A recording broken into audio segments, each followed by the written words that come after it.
किसानों के धरने पर कुछ लड़कियां बैठी हैं। लग रहा है कि वो किसी न किसी तरीके से किसानों से जुड़ी हैं, किस संगठन से ये वास्ता रखते हैं या किस तरीके की गतिविधियां ये इससे पहले चलाते आए हैं, वो इनसे जानने की कोशिश करते हैं। आप सबसे पहले तो अपना नाम बता दें और ये बता दें कि किस संगठन से आप। मेरा नाम बुशरा है और मैं मजदूर अधिकार संगठन से हूँ। तो कहाँ की मूल निवासी आप? मैं मूल निवासी तो दिल्ली की हूँ, लेकिन मैं अभी हरियाणा में स्टडी कर रही हूँ। इवन मेरी शादी भी हरियाणा में हुई है।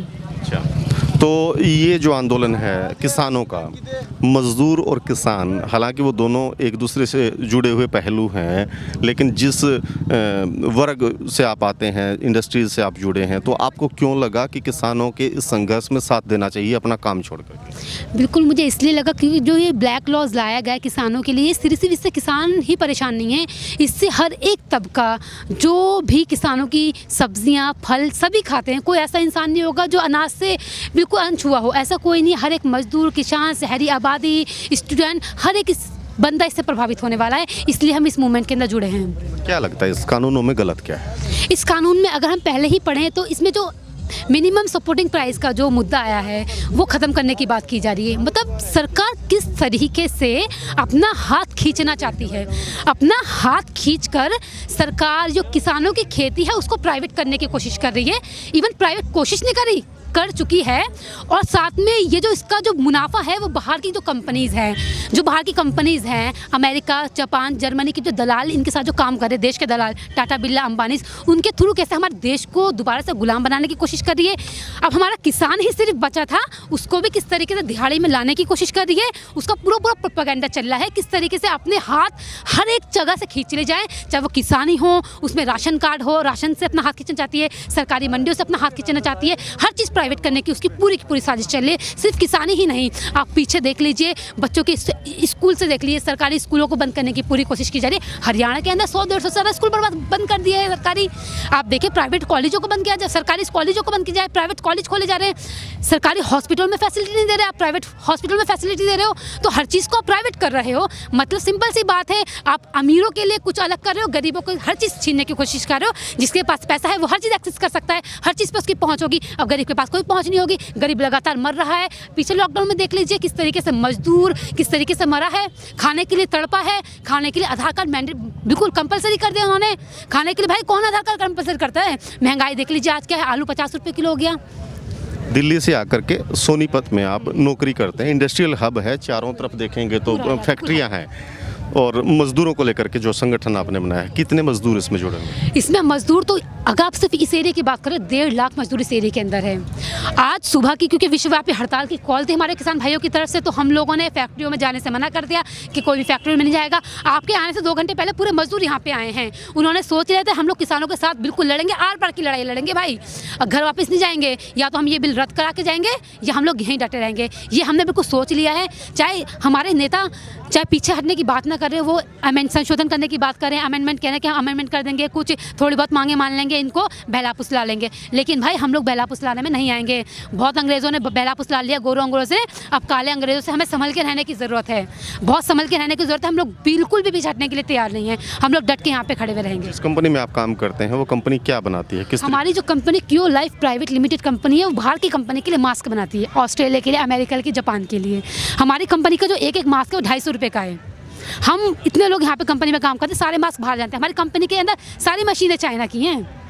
अभी पीछे चाइना, ये तो कह रहे हैं कि चाइना का तो बहिष्कार पूरे तरीके से हमने कर ही दिया। वही तो हम कह रहे हैं, जो बड़े बड़े पूंजीपति यहीं पे तो है, बड़े बड़े पूंजीपति, इनसे तो पूरा कॉन्ट्रैक्ट है इन लोग के, टाटा, बिरला, अंबानी से ये लोग जुड़े हुए हैं। इसके साथ ही अमेरिका के जो पूंजीपति हैं, अमेरिका के लोग हैं, उनसे ये लोग जुड़े हुए हैं। अमेरिका के जमाने हिटलर जो भी ये इटली कह रही हूँ, जो भी विकसित डेवलप्ड देश है, उनसे इनका पूरा कॉन्ट्रैक्ट है, किस तरीके से देश को बेचना है और यहाँ पे फैक्ट्रियाँ डेवलप करनी है और मजदूरों को किस तरीके से लेकर आना है, 300 से 300 रुपये दिहाड़ी में किस तरीके से बेरोजगारी क्रिएट करनी है, ये वही तो काम कर रहे हैं। मास्क आपने बताया कि ये जब कोरोना आया तो हिंदुस्तान के लोगों को खास करके मास्क का पता तब लगा, उससे पहले भी बनाते होंगे, तो कितना फ़र्क आया इन चीज़ों में? नहीं, अभी तो बिल्कुल बिजनेस तक खुल गया, मतलब ऐसे बाढ़ से आ गए, मतलब हर दूसरी फैक्ट्री में मास्क बनना शुरू हो गए। इस टाइम ये हाल है। लेकिन अभी हम देखें तो रियलिटी के ना कितना कोरोना कितना है और कितना बहकाया जा रहा है, इसके आड़ में किस तरीके से किसी एक कम्युनिटी को टारगेट किया जा रहा है। आप बैक में जाके देखिए किस तरीके से एक मरकज़ का मुद्दा फैलाया गया था कि मरकज़ के थ्रू उसका प्रोपेगेंडा क्या कहते हैं हमारे सुप्रीम कोर्ट में उसको लाया गया। सुप्रीम कोर्ट ने कहा ये गलत है, ये बिल्कुल झूठा मुद्दा फैलाया गया। हमारी सरकारों को शुरू से प्रोपेगेंडा रहा है किस तरीके से कुछ ना कुछ उन्माद फैलाया जाए, किसी ना किसी एक कौम को टारगेट किया जाए। और जब एकता की बात आए ना, जब लोग सब एक हो जाएं, जैसे अभी किसान के मूवमेंट में सब लोग एक हो रहे हैं, तो किस तरीके से यहाँ पे खालिस्तानी का उन्माद फैलाया जाए, किस तरीके से इनको पाकिस्तानी बोला जाए, किस तरीके से शाहीन बाग बोला जाए, किस तरीके से हमारी फिल्म इंडस्ट्री की हमारी एक एक्ट्रेस कंगना रनौत कहती हैं कि 100 रुपये में हम लोग बैठते हैं। हम उनको कहते हैं सुन ले कंगना रनौत, सिर्फ लकड़ी के घोड़े पे बैठने से कोई झांसी की रानी नहीं बन जाता भाई। हम तुझे 1 लाख रुपए देने के लिए तैयार है, तू आके बैठ, तू सिर्फ एसी के रूम में बैठ के बोलने से काम नहीं चलेगा। तुम किसानों के लिए तुम पॉलिसी बना ही नहीं रहे हो। अगर हम थोड़ा बैकफुट में जाके देखें, कंगना ने तो जोर लगा रखा है, वो अपनी बात पे आज भी कायम है। हालांकि पहले का 100 रुपये का ट्वीट तो उसने डिलीट कर दिया है, लेकिन लगातार आज भी उसका एक ही मत है कि ये किसान नहीं है, किसान हैं तो राजनीतिक दलों के बहकाए हुए किसान हैं, और ये कहीं ना कहीं सरकार और मोदी जी को अस्थिर करने का काम करने के लिए। देखिए यहाँ पे सिर्फ किसान ही नहीं है, एक बात मान ली, यहाँ पे एलिट किसान है अभी, लेकिन जो लैंडलेस पीजेंट है, जो बिल्कुल जिनके पास भूमि नहीं है या निमन पूंजी वाला, वो भी किसान लगातार आ रहा है। वो भी किसान अभी और आएंगे, लगातार किसान आएंगे। आप देखिए यहाँ पे किसान सिर्फ पुरुष नहीं, महिला किसान भी आएगी। माना कि महिला को किसान बोला नहीं जाता, लेकिन महिला किसान आएगी और अपना हक लेके रहेगी। सभी लोग यहाँ पे लगातार बने हुए हैं, सिर्फ हरियाणा के किसान नहीं, राजस्थान के, उत्तराखंड के, गुजरात के, सभी लोग यहाँ प्रेजेंट हो रहे हैं। हर जगह पे अपनी अपनी जगहों पे अगर वो आ नहीं पा रहे तो अपनी अपनी जगह पे प्रोटेस्ट कर रहे हैं, क्योंकि इससे हर एक तबका परेशान है। देखिए वो लोग पैसे वाले लोग हैं, कंगना जी पैसे वाले, वो तो खुद बिकाऊ हैं, उनको पता है वो पैसे में, आपको तो पता ही है क्या इंडस्ट्री, फिल्म इंडस्ट्री, तो उसको तो बोलने की इतना ज़रूरत ही नहीं है हमें कुछ। जी आप एक बार बताएं, नाम क्या है आपका? मेरा नवदीप कौर, मैं इस कुंडली एरिया में काम करती हूँ, मजदूर विकास संगठन में। तो किस नज़रिए से देखते हैं इस पूरे के पूरे किसानों के आंदोलन को? देखिए जिस तरीके से लोग देख ही रहे हैं कि ज़्यादातर जो मंत्री हैं ये बोल रहे हैं कि ये किसान आंदोलन है, जानबूझ के सरकार को मतलब ऐसे भड़काने की कोशिश की जा रही है, मतलब ऐसा कर रहे हैं। लेकिन ये तो किसानों के हित में है। अगर ये कानून किसानों के हित में होते, इतनी ज़्यादा लोग यहाँ पे नहीं आते, इतने किसान अपने घर बार छोड़ के, अपनी खेती छोड़ के, अपनी फैमिली छोड़ के यहाँ पे नहीं आते। तो ये आंदोलन सिर्फ किसान आंदोलन नहीं है। अगर ये बिल पास हो गया है, मतलब अगर ये बिल पे इन्होंने ये बोल दिया कि हम लोग पास करेंगे और जनता पीछे हटती है, तो ये इसमें मजदूर भी मारे जाएंगे, आम महिलाएं भी मारी जाएंगी, आम जो मेहनतकश लोग हैं वो मारे जाएंगे। क्योंकि जो इन लोगों ने बोला है कि आप जो आम यूज़ करने वाले जो जैसे आलू प्याज है, अनाज है, इसको कितनी भी ज़्यादा आप स्टॉक कर सकते हो, लेकिन अगर ये स्टॉक होगा तो आप देखिए महंगाई लगातार बढ़ेगी। जब इसकी ज़रूरत होती है तो ये महंगा कर देते हैं, और इससे हमारे देश की जनता है जो और ज़्यादा परेशान हो रही है। जो गरीब देश है, गरीब है और ज़्यादा गरीब हो रहा है, और जो पूंजीपति हैं हमेशा और ज़्यादा अमीर हो रहे हैं और दलाल बन रहे हैं। हम लोग देख ही रहे हैं कि जो आज का जो कंपनियां हैं पूरी की पूरी प्राइवेट हो गई हैं, बैंक प्राइवेट हो गए, पेट्रोल पंप प्राइवेट हो गए, स्कूल प्राइवेट हो गए हैं। अभी खेती बची थी, अभी उन लोगों ने ये भी कर दिया कि हम वहाँ पे कंपनियां बनाएंगे, और कंपनियों के थ्रू यहाँ पे जो लेबर आएगी, ज़्यादा से ज़्यादा लेबर आएगी और लेबर सस्ती होगी, और फिर से मतलब वही जो बंधुआ मजदूरों वाली काम करवाया जाएगा। तो ये सरकार है जो हम लोग बोलते हैं कि जो हमारा देश है आज़ाद हो गया, लेकिन आज भी हमारा देश गुलाम है। बाहर के जो बड़े बड़े देश हैं उनका गुलाम आज भी है। दलाल हैं, जो मोदी दलाल है, जो अंबानी अडानी आज भी दलाली का काम कर रहे हैं। आज ही हमारे देश को बेचा जा रहा है, तो हम इसके खिलाफ हैं। आज एक चीज़ मैं बीच में आपके ऊपर आ रहा हूँ, किसानों को लगता है कि उनकी ज़मीनें छीन ली जाएंगी, ज़मीन छीनी तो वो आखिर में मजदूरी करेगा। क्या उस तरीके से देखा जाए एक बहुत बड़ी खेप मज़दूरों की शहरों की तरफ बढ़ेगी, और आप जो मज़दूर जो काम कर रहे हैं, आपके साथ काम कर रहे हैं, उनके वेतन और उनके कंपटीशन पे फ़र्क पड़ेगा? बिल्कुल, लगातार ये हमारा तो उसमें नुकसान है, लेकिन जो बाहर की कंपनी वो लगातार अपनी यहाँ पे पैर पसारेंगी। किसानों की ज़मीन किसको दी जाएगी? बड़े बड़े फैक्ट्री के मालिक को दी जाएगी, वो अपनी फैक्ट्रियाँ इस्टेब्लिश करेंगे। मतलब लगातार विदेशी कंपनी यहाँ पे इस्टेब्लिशमेंट करेंगी, हमारे यहाँ की मजदूरी को सस्ते में लेबर को लेंगी। हमारे यहाँ का जो भी पहले ज़माने में अंग्रेज़ों के टाइम में जो होता था, सेम वही ईस्ट इंडिया कंपनी वाला चीज़ें, और जो कांग्रेस के टाइम में जो पॉलिसीज़ आई हैं, हम सिर्फ बीजेपी को टारगेट नहीं कर रहे। वी आर सेइंग क्या कहते हैं, कांग्रेस सरकार के टाइम में 1991 में LPG आई है, उनका जो लॉज है वही तो उनको वही उसको आगे बढ़ा रहे हैं। तो इससे क्या होगा, इससे लगातार मजदूर क्लास बहुत ज़्यादा बढ़ेगा, उनके वेतन लगातार कम होंगे, महंगाई लगातार बढ़ेगी, उनके वेतन भत्ते, उनके जो कोड होते हैं, उनके जो यूनियन बनाने का जो अधिकार होता है, उनके जो बेसिक राइट्स हैं, उनसे वो छीन लिए जाएंगे। लगातार इसमें नुकसान होगा मजदूरों का, किसानों का, दूसरों का, और जो विदेशी कंपनी उनकी फैक्ट्रियों का लगातार फायदा होता जाएगा, क्योंकि उन्हें ज़्यादा से ज़्यादा मजदूर मिलेंगे। बेरोजगार जब किसान सारे यहाँ पे आ जाएंगे मजदूर, तो उनको लगातार बहुत सारे लोग मिलेंगे, और जिनमें से जो सस्ते मजदूरी करेगा उसको जल्दी जल्दी से लोग ले लेंगे। लगातार एक जगह पे 100-200 लोग मजदूरी करने जाएंगे, सस्ते मजदूरों को इजीली ये लोग ले लेंगे। तो इनका काम ये बेरोजगारी फैलाना और सस्तों ने मजदूरी करवाना, ये लोग लगातार कर रहे हैं। दो छोटी छोटी बच्चियां हमारे साथ बैठी हैं। गुड़िया कहाँ से आए हैं? मैं सोनीपत से ही हूँ।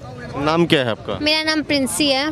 किस क्लास में पढ़ते हैं? मैं 8th क्लास में पढ़ती हूँ। उम्र कितना है आपका? मेरी एज 14 है। 14 साल की बच्ची 8वीं क्लास में पढ़ती है, किसानों के बीच में धरने में बैठी है। कितने बार आए हो अब तक? मैं आज सेकंड टाइम आई हूँ, क्योंकि स्कूल स्टडीज़ और मतलब ट्यूशन वगैरह जाना होता है, इसलिए ज़्यादा टाइम नहीं हो पाता। यहाँ तमाम जो चीज़ें देखते हैं आप, किस तरीके से लगता है कि किसानों के साथ कुछ ज़्यादती हो रही है? हाँ, किसानों साथ मतलब सरकार ना बहुत बुरा कर रही है। एटलीस्ट उन्हें किसानों को मतलब उन्हें उनका हक देना चाहिए। किसानों को अपने खुद राइट होना चाहिए कि हम कितने उस पर बेचें, प्राइस कितना तय करें।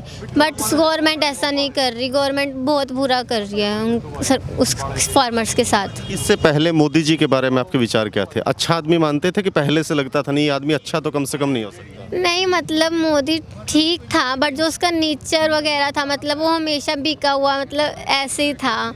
वो हमेशा उस पे चलता था, जैसे वो भी है डोनाल्ड ट्रंप वगैरह, मतलब उन पे ही चलता था।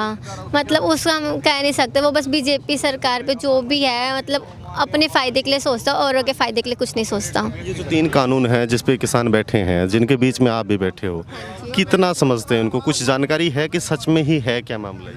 ये मामला तो बहुत कठिन है इन द सेंस, जो मतलब फार्मर्स है ना, उन्हें भी हक होना चाहिए, उन्हें अपना वो राइट होना चाहिए कि क्या कर रहे हैं वो। गवर्नमेंट को उन्हें नहीं बताना चाहिए कि उन्हें क्या करना है। तो सरकार तो लगातार कह रही है कि नहीं विकास करने आए हैं किसानों का, कानून जो बना के आए हैं, किसान मना कर रहा वो नहीं बनाएंगे, भाई भला करना है हमने तो। गवर्नमेंट ना बस वैसे ही कह रही है, बट रियलिटी जो है ना वो फार्मर्स को ही पता है। जो गवर्नमेंट की जो मीडिया बिकाऊ वगैरह है, वो अपने पैसे देकर ही मीडिया को बताते हैं कि क्या करना है, और फिर वो मीडिया वैसा ही करती है। आपको भी पता है कि मीडिया बिकाऊ है? मतलब 1-2 चैनल्स हैं, बट मैक्सिमम मीडिया ठीक है। अच्छा, कुछ चैनल हैं जो सच में ही बिकाऊ है। हम भी मानते हैं कि मीडिया सारा ठीक नहीं कर रहा है। आपके घर में से और कौन कौन आता है धरने पर? मेरी बहन आई हुई है, और मेरी मम्मी कल आई थी, मम्मी पापा कल आए थे मेरे। तो खेती करते हैं पापा? नहीं, मेरे पापा एक्चुअली टेलर हैं। हाँ जी। तो फिर भी समझते कि किसान का दर्द है, वहाँ हमें जाना चाहिए। हाँ जी। तो किसी संगठन से भी जुड़े हैं आप? हाँ जी, हम छात्र एकता मंच से जुड़े हुए हैं। हमारे मंच। मम्मी पापा छात्र एकता सारे मंच। के सारे लोग उसी से जुड़े हैं। गुड़िया आप भी एक बार थोड़ा सा आगे आ जाएं। आ जाओ। बताएं अपना नाम क्या है? मेरा नाम अंजलि है। कौन सी क्लास में पढ़ते हो और उम्र कितनी है आपकी? 8th क्लास में पढ़ती हूँ और 14 इयर्स। तो कितने दिन से आ रहे हो इस पूरे के पूरे? मैं 2 दिन से यहाँ पे ही हूँ। क्या लगता है कि किसानों के साथ मोदी सरकार अच्छा नहीं कर रही है? हाँ, अच्छा नहीं कर रही, और उनकी फसल सस्ते में लेके महंगे बेचते हैं। ये तमाम चीज़ें हैं जिनको लेकर के आप धरना दे रहे हैं। आपके पापा क्या मतलब खेती करते हैं? किसान है मेरे पापा। कितनी ज़मीन है आपके यहाँ? 40 किले हैं। 40 किले। तो मम्मी पापा में से कोई आता है घर में, और भी लोग हैं? पापा बैठे हैं। अच्छा। चलिए सर, तो समेत बच्चों के आप यहाँ बैठे हैं। ना जैसा है जो किसान का दुख है ना, जो दर्द है पूरे देश में है ये तो, और पूरे देश का किसान लूट लिया, पिट लिया, कुछ बाकी नहीं बचा। जो इसने बच्चे ने बताई, बेटी ने बताई, 40 एकड़ किराए की ज़मीन है। मेरी खुद की तो 2 एकड़ ज़मीन है। 2 एकड़ ज़मीन है, बाकी वो ठेके ठाके पे लेके आप खेती इतनी बड़ी करते हैं। चलो वो तो गुजारा करना है किसी भी तरीके से। ऐसे 3 बेटी है मेरे पास, 1 बेटा है। उनकी पढ़ाई का खर्चा कहाँ से आएगा जी? सरकारी स्कूलों को इन्होंने नाश कर दिया। वो पैसे ले लेगा ये मास्टर, वो रिश्वत देगा, अपने सिफारशी लगा दे, कोई भी सरकार हो, सिफारशी मास्टर लगा दें, बच्चों को पढ़ा पढ़ा नहीं रहे। प्राइवेट स्कूल में पढ़ाने के लिए खर्चे के लिए ज़मीन किराए पर लेनी पड़ी, इनकम और कहाँ से आएगी? वो किराए की उसमें भी नहीं बकसते ना टाइम पर। जैसे मान लो को फसल लेंगे उसका रेट फिक्स है, डीजल का रेट है रोज़ बढ़ता है इनका, क्योंकि इनके वो खुद अंडानी अंबानी इनके वे प्रधानमंत्री हैं। मोदी तो एक खाली का किराए का वो बिठा रखा कठपुतला। एक बता रहे हैं कि पानीपत में नौलथा में कोई अडानी का बहुत बड़ा गोदाम बन रहा है, करीब 700-800 एकड़ में। क्या इसको ये माना जाए कि ये गोदाम पहले से ही बनने शुरू हो गए थे, कानून तो बाद में आए हैं, ये भूमिका बहुत पहले बन गई थी?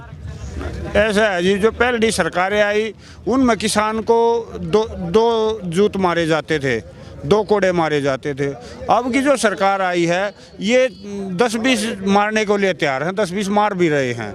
और रही बात दूसरी, जो अब देश की जनता जागी है तब से ये खुलासा हो गया। देखो इन्होंने बोला 23-24 तारीख को बोला था मोदी ने टीवी में, रात को 12 बजे से आप कर्फ्यू से भी ज़्यादा समझिए ये पूरा लॉकडाउन, संपूर्ण लॉकडाउन है। अब किसान जब चले यहाँ बैठे हैं, किसी किसान को वो है, किसी भी यहाँ गए जो आदमी हैं, कितनी पब्लिक है यहाँ, करोड़ों की संख्या में आदमी और रोज़ आता जाता है इसमें समर्थन करने के लिए, इसको लड़ाई को लड़ने के लिए। किसी को कोरोना हुआ, अब कल से टीवी में मैंने देखा, टीवी में ये दिखा रहे हैं अब भाई कोरोना की दवाई आ गई, कोरोना की दवाई आ गई। और तो जो देश की समस्या है, जनता की समस्या है, उसका हर चीज़ का जो है इलाज है वो आंदोलन है, खड़े होना है। सब बीमारी देश की जनता को खड़ा होने के दिखाने पड़े। सब ड्रामेबाज हैं, बहरूपिये हैं, ये जनता को गुमराह करते हैं। टीवी इनके हैं, चैनल के, बगैर इलेक्शन जीते हुए राज्यसभा का सांसद बना देते हैं कानून पास करने वाला, फिर वो कुछ दिन में पैसे लेकर विदेश भाग जाता है। ये जो लूट खसोट ये कर रहे हैं चोरों के सरदार। ये मान लिया जाए कि हक तो मांगना पड़ेगा या छीनना पड़ेगा? मांगने से नहीं मिलता जी, ये छीनना पड़ेगा। और जिस दिन देश की जनता थोड़ी थोड़ी समझने लगी है इनकी चालों को, अब समझने लगी ना, पहले जो टीवी में दिखाते थे अब लोगों को पता लग गया। ये जो मीडिया है, जो नेशनल चैनल हैं, ये सब गोदी मीडिया हैं, ये समझने लगे लोग। पहले तो ये बोलते थे नहीं जो टीवी में आता है वो सच आता है, जो अखबार मान लिया करते कि अखबार में आया है, टेलीविजन दिखा रहा है, वो झूठ थोड़ा ना दिखा रहा होगा, सच ही, ऐसा कुछ लोगों का परसेप्शन था ना, ये समझने लगे जी। जैसे वो हमला हुआ था चीन में, जो वो मारे गए थे सैनिक हमारे, तब वहाँ पर मैंने वो न्यूज़ में ही सुना था, कोई न्यूज़ ने दिखा दिया, जो वो वहाँ पे वो झारखंड का कहाँ का था वो अफसर था, उसने अपने 2 महीने पहले अपने बाप को बताया था, पिताजी को, पिताजी जो आपको टीवी में अखबारों में दिखाया जाता है ना न्यूज़ में, उसमें यहाँ पे असलियत ज़मीन पर ज़मीन आसमान का फर्क है। और उसके पिताजी ने बताया अभी। फिर अब क्या लगता है कि किसानों का जो आंदोलन चल रहा है लगातार, मीडिया पे आपने बात की, मीडिया भी यहाँ कवर कर रहा है, संतुष्ट हैं जिस तरीके से कवर करना चाहिए मीडिया उस तरीके की भूमिका में है इस वक्त? देखो ये जो छोटे मीडिया है ना, वे तो दिखाते हैं सच्चाई, जो किसान का दर्द वे तो दिखाते हैं। और जो बड़े मीडिया हैं तो बिकाऊ उनके मीडिया हैं, उनके तनख्वाह ख़त्म, सैलरी ख़त्म, उनको आगे दिखाए जाएंगे ये वीडियो दिखाना है या नहीं दिखाना है। वो तो उनके आका हैं, बगैर इलेक्शन जीते मंत्री हैं, वे सांसद हैं राज्यसभा के, वो तो कोई दिखा नहीं जाएगा। आप बच्चों को साथ में लेकर के आए हैं, बिटिया ये साथ में थी, तो क्या माना जाए इसको, इनको ये दिखाना है कि इतना संघर्ष करके ज़िंदगी में आगे बढ़ा जा रहा है? आगे सिखाना पड़ेगा जी बच्चों को। जैसे हमारे बाप दादा ने खेती सिखाई हमारे को, इस तरह से फसल उगाई जाएगी, इस तरह से आप ये पशु को संभालो, खेती को संभालो, ऐसे खाद छीटा जाएगा, ऐसे खेत में पानी लगाया जाएगा। अब वो समस्या नहीं रही देश के किसान के लिए। अब देश के किसान ने लड़ना भी पड़ेगा, उन्हें अपने बच्चों को खड़ा होना भी सिखाना पड़ेगा। जैसे भी ये बच्ची है, मेरा बेटा, मैं उसी 27 तारीख से यहाँ हूँ। जैसे किसान आए थे, मेरा गाँव मुरथल है सोनीपत में, और मुरथल गाँव में मैं इनके समर्थन में इनके साथ चल पड़ा था। वहाँ लड़ना पड़ेगा, खड़ा होना पड़ेगा। बेटी बोली पापा मैं भी आऊँ, माँ बेटे खूब आ सकते हो आप। जो बड़ी बेटियां हैं वे भी आने लगे, घर पे भैंस हैं, गाय हैं, खेत है, मेरी गन्ने का वो शुगर मिल में गन्ना डालना, बेटा वहाँ गन्ना डाल रहा है। और तो बेटा चाहिए या तू आंदोलन लड़ या खेत में काम कर। और तो बोला पापा मैं खेत में काम करूंगा, आंदोलन के लिए आप जाओ। और तो बच्चों ने सीख मिलेगी, आगे ऐसे ही हमने तैयार करने पड़ेंगे। हर इंसान यहाँ आकर के होता है कि धरने पे नहीं बैठ सकता, क्या ऐसा नहीं सोचते कि लोगों को कम से कम इसको आकर के देख के तो जाना चाहिए, सीख के जाना चाहिए और महसूस करके जाना चाहिए, जैसे आप अपने बच्चों को यहाँ लाने के? ऐसा जी इन्होंने दिमाग हैंग करके रखा है। जैसे मान लिए जो स्कूलों में पढ़ाया जाता है, खाली किताबों का, इंसान को किताबों का ज्ञान दिया जाता है। बाहर देशों में आप देखोगे ना, सब चीज़ सिखाई जाती है बच्चों को। विदेशों में जो बंदे जाते हैं वे सब चीज़ सिखाते हैं, बंदे बोलना, कूड़ा कहाँ डालना है, ये डालना है, ये चीज़ें सिखाई जाती हैं। हमारे यहाँ तो बस पड़ गया, बुरा हाल कर दिया जी ने, भ्रष्टाचारी की हद पाट दी। और जो पहली सरकार कांग्रेस से परेशान थे भ्रष्टाचारी के लिए, देश की जनता इस सरकार को लाए थे भ्रष्टाचारी मिटाएगी, ये उनके भी उस्ताद हैं, उनसे भी 4 गुना ज़्यादा इन्होंने भ्रष्टाचारी बढ़ाई है। आप कितना पढ़ा लिखे? मैं 6 क्लास पढ़ा हूँ जी। 6 क्लास पढ़ने के बाद भी इतनी जो जानकारियाँ हैं ये कैसे? ये जानकारी ऐसे है जी, मान ले समझना पड़ा है जी, दिमाग में जैसे बड़ों से सीखना पड़ता है। कुछ ऐसे संस्कार हुए हैं जिसे मान ले बड़ों के बुजुर्गों के साथ में बैठे उन्होंने बताया तब समझ में आई जी। ये ताऊ जी आप कहाँ से आए हैं? कोहाना से जी। कैसे देखते हैं इस पूरे के पूरे आंदोलन को? ये बहुत सफल आंदोलन है जी, और किसानों की ये मांग है कि ये जो काले कानून बनाए गए हैं इनको ख़त्म किया जाए। और आज तक जितनी भी सरकारें रही हैं हमेशा ही सारी सरकारों ने, और इस सरकार ने तो ज़्यादातर किसानों का शोषण किया है। लाखों लोग, लाखों किसान आत्महत्या कर चुके हैं। किसान की कोई नहीं सुनता, आज तक किसी ने नहीं सुनी है किसान की। इस बार सुनेंगे मोदी जी क्या नहीं? हम भी आर पार की लड़ाई लड़ेंगे और काले कानूनों को सबको इनको ख़त्म करवाएंगे। हम एक मोदी से एक बात कहना चाहेंगे जी, जैसे मोदी जी का हम 3 कानूनों की लड़ाई लड़ रहे हैं। पहले इसने 27 जगह 2014 में इलेक्शन लड़ने से पहले बोला था अपनी जनसभाओं में, रैलियों में, हमारी सरकार आएगी। इसके मंत्री भी, इसके मुख्यमंत्री बोलते थे हम वो स्वामीनाथन आयोग की रिपोर्ट लागू करेंगे। अब ये हम इस चीज़ आप तो मांग रहे हैं 3 कानून रद्द करने के लिए। अगर ज़्यादा समय लेगा तो हम स्वामीनाथन आयोग की रिपोर्ट भी लेके रहेंगे, यहाँ तक सीमित हम नहीं रहेंगे। बहुत बहुत शुक्रिया आपका। तो ये किसान हैं, लगातार जोश और जज्बे में दिखाई दे रहे हैं और इनका भी मानना है कि आर पार की लड़ाई के बगैर ये कहीं पे भी सैन नहीं लेंगे। लगातार जुड़े रहिए हमारे साथ, लगातार आपको अपडेट और जो नवीनतम जानकारियां हैं सारे के सारी किसान आंदोलन से जुड़े हुए जितनी भी खबरें हैं वो आपको दिखाते रहेंगे।